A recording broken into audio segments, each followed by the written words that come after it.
பள்ளிக்கட்டு சபரிமலைக்கு கல்லும் முள்ளும் காலுக்கு மெத்தை சுவாமியே ஐயப்போ சுவாமி சரணம் ஐயப்ப சரணம். பள்ளிக்கட்டு சபரிமலைக்கு கல்லும் முள்ளும் காலுக்கு மெத்தை சுவாமியே ஐயப்போ சுவாமி சரணம் ஐயப்ப சரணம்.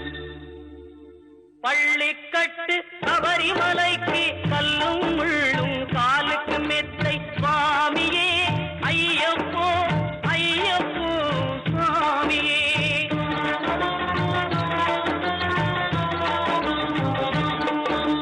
நெய்யபிஷேகம் சுவாமிக்கே கற்பூர தீபம் சுவாமிக்கே ஐயப்பன் மார்களும் கூறிக்கொண்டு ஐயனை நாடி சென்றிடுவார் சபரிமலைக்கு சென்றிடுவார் சுவாமியே ஐயப்போ ஐயப்போ சுவாமியே.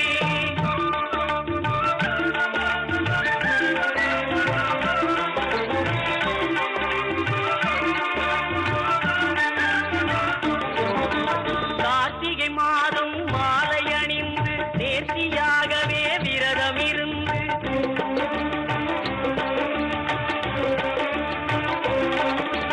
பார்த்த சாரதியின் மைந்தனே உன்னை பார்க்க வேண்டிய தவம் இருந்து பார்த்த சாரதியின் மைந்தனே உன்னை பார்க்க வேண்டிய தவம் இருந்து இருமுடி எடுத்து எருமேலை வந்து ஒரு மனதாகி பேட்டை துள்ளி அருமை நண்பரா பாவரை தொழுது ஐயனின் அருள்மலை ஏறிடுவார் சுவாமியே ஐயப்போ ஐயப்போ சுவாமியே.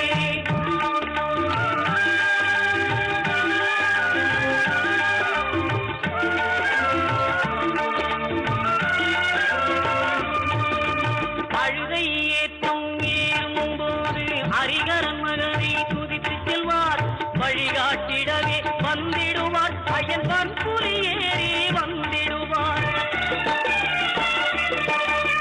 கரிமலை ஏற்றம் கடினம் கடினம் கருணை கடலும் துணை வருவார் கரிமலை இறக்கம் வந்தவுடனே பெருநெறி பம்பையை கண்டிடுவார் சுவாமியே ஐயப்போ ஐயப்போ சுவாமியே.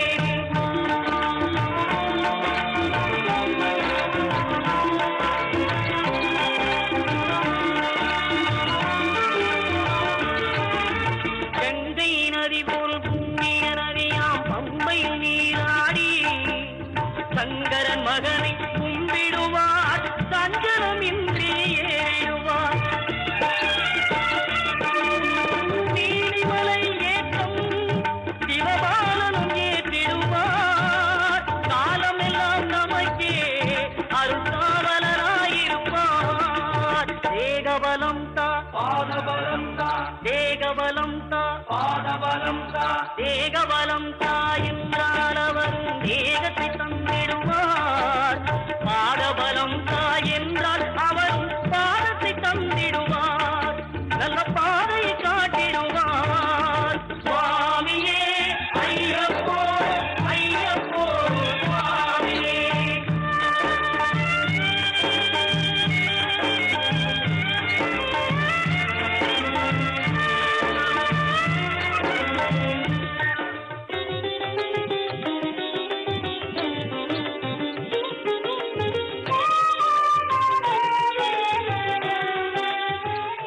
இன்றைய தினம் பூச நட்சத்திர கோவில்கள் இந்த நட்சத்திர கோவில்கள் பகுதியிலே தொடர்கின்றது. புதன் வியாழன் வெள்ளி ஆகிய 3 தினங்கள் தொடர்ந்து பூச நட்சத்திரத்தை பற்றிய கோவில்களை எல்லாம் பார்த்தோம். அதன் தொடர்ச்சியாக இன்றைய தினம் பூச நட்சத்திரத்திற்கு உரிய முக்கியமான கோவில்களுள் ஒன்று திருச்சேரை. கும்பகோணத்திலிருந்து திருவாரூர் செல்லும் சாலையிலே கும்பகோணத்திலிருந்து 15 கிலோமீட்டர் தொலைவிலே இருக்கிறது திருச்சேரை. திருச்சேரை சாரநாத பெருமாள் கோவில் என்பது மிகவும் சிறப்பு வாய்ந்தது. மன்னார்குடி ராஜகோபால பெருமாளாக ஒரு மன்னர் இங்கே வந்து பார்த்தபோது அவருக்கு தரிசனம் கொடுத்திருக்கிறார் இந்த பெருமாள். 108 திவ்ய தேசங்களிலே வேறு எங்கும் இல்லாத அளவுக்கு பெருமாள் 5 பிராட்டியுடன் 5 தாயார் சன்னதியுடன் விளங்குகின்ற ஒரே ஸ்தலம் திருச்சேரை. ஸ்ரீ சாரநாத பெருமாள் கிழக்கு நோக்கி நின்ற திருக்கோலத்திலே சேவை சாதிக்கிறார். இத்தலம் பூச நட்சத்திரக்காரர்கள் அவசியம் வழிபட வேண்டிய ஒரு முக்கியமான ஒரு ஸ்தலமாகும். சார புஷ்கரணி என்பது தலத்தின் தீர்த்தம், சார விமானம் என்பது தல விமானம். இங்கு காட்சி கண்டவர்கள் காவிரி. காவிரி தாய் ஒரு முறை தனக்கு ஒரு குறை இருப்பதாக நினைத்துக் கொண்டார். காவிரி அன்னைக்கு என்ன குறை என்று பார்த்தால், எல்லோரும் கங்கையை மட்டும்தான் புகழ்கிறார்கள். கங்கைதான் நதிகளிலேயே சிறந்தது என்று சொல்கிறார்கள். எனக்கு மட்டும் அப்படி ஒரு பெருமை கிடைக்கவில்லையே, நான் என்ன கங்கையை விட எந்த விதத்தில் நான் குறைந்தவள் என்று ஒரு இன்ஃபீரியாரிட்டி காம்ப்ளெக்ஸ் காவிரிக்கு வந்து விட்டதாம். காவிரி பிரச்சனை அப்பவே ஆரம்பிச்சு புராண காலத்திலேயே. அப்போ இந்த காவிரி தாய் உடனே பிரம்மதேவனிடம் சென்று, எனது குறையை நீங்கள் தான் தீர்த்தருள வேண்டும். கங்கைக்கு இணையான ஒரு பெருமை, புகழ் எனக்கும் கிடைக்க வேண்டும். அதற்கு நான் என்ன செய்வது என்று பிரம்மாவிடம் போய் யோசனை கேட்கிறாள் காவிரி அன்னை. உடனே பிரம்மதேவன் சொல்கிறார், காவிரியே நீ கவலைப்படாதே, சாரக்ஷேத்திரம் என்று ஒரு கஷேத்திரம் இருக்கிறது. அங்கு சென்று நீ திருமாலை குறித்து தவம் செய்தால் உன்னுடைய குறையை திருமால் போக்குவார். இப்படித்தான் ரோகிணி தவம் செய்தாள். அவளுடைய நட்சத்திரத்திலே வந்து கிருஷ்ணாவதாரம் செய்தார். அதை போல நீயும் தவம் செய்தால் உனக்கும் ஏதாவது ஒரு வரம் கிடைக்கும், போய் தவம் செய்வாயாக என்று பிரம்மதேவன் அறிவுரை கூறி அனுப்பிவிட்டார். காவிரி அன்னை வருகிறாள் இந்த சாரக்ஷேத்திரம் என்னும் திருச்சேரைக்கு. திருச்சேரையிலே வந்து ஒரு அரச மரத்தடியிலே அமர்ந்து கடும் தவம் செய்கிறாள். ஒரு தைப்பூச நாளிலே பெருமாளுடைய திவ்ய தரிசனம் காவிரி அன்னைக்கு கிடைக்கிறது. குழந்தை வடிவிலே தவழ்ந்து கொண்டு வருகிறான் எம்பிரான். அதை பார்த்த உடனே இவனே சர்வேஸ்வரன், இவனே திருமால், இவ்வளவு பொலிவு எந்த சாதாரண குழந்தைக்கு இருக்குமா என்று, இதுதான் பெருமாள் வந்து விட்டார், நம்மை குழந்தை வடிவிலே வந்து நமக்கு காட்சி அளிக்கிறார் என்பதை புரிந்து கொண்டு காவிரி அன்னை அவரை வணங்கி வாழ்த்தி பாடி அவருடைய தாள்களை பணிந்து நின்றாள். அப்பொழுது பெருமாள் தனது சுயரூபத்தை காட்டி சங்கு சக்கரதாரியாக சதுர்புஜத்தோடு காட்சி அளித்து, காவிரியே உனக்கு என்ன வரம் வேண்டும் என்று கேட்டபோது, நான் கங்கையை காட்டிலும் சிறந்தவள் என்னும் பெருமை எனக்கு வேண்டும், கங்கைக்கு இணையான பெருமை எனக்கு வேண்டும் என்று கேட்டபோது, கவலைப்படாதே, நான் கங்கையை இணையான ஒரு பெருமையை உனக்கு அளிப்பதற்காகத்தான் காவிரியின் நடுவிலே ஸ்ரீரங்கத்திலே எழுந்தருளி இருக்கிறேன். ராமாவதாரத்திலே விபீஷணனுக்கு வழங்கப்பட்ட ஸ்ரீ ரங்கநாத விக்கிரகத்தை எடுத்து வரும்பொழுது அதை காவிரிக்கு நடியிலே உள்ள ஒரு சிறிய தீவான ஸ்ரீரங்கத்திலே வைக்க செய்தது என்னுடைய திருவிளையாடல். அதிலிருந்து காவிரி உயர்ந்தவள் என்பது உலகிற்கு தெரியும். ஆகவே நீயும் உயர்ந்தவள் தான், நீயும் புனிதமானவள் தான், கங்கைக்கு எந்த விதத்திலும் நீ குறைந்தவள் அல்ல என்று சொல்லி பெருமாள் திருவாய் மலர்ந்தருளிய அற்புதமான ஸ்தலம் இந்த திருச்சேரை. ஆகவே திருச்சேரையிலே அரச மரத்தடியிலே காவிரிக்கு காட்சி கொடுத்த பெருமான் இங்கே சாரநாத பெருமாளாக நமக்கெல்லாம் சேவை சாதித்துக் கொண்டிருக்கிறார். அற்புதமான ஒரு ஸ்தலம். இந்த ஸ்தலத்திற்கு சென்று வழிபட வேண்டும். பூச நட்சத்திரக்காரர்கள் அவசியம் வழிபட வேண்டிய தலங்களுள் சாரநாத பெருமாள் கோவிலாகிய திருச்சேரை கோவிலும் ஒன்று.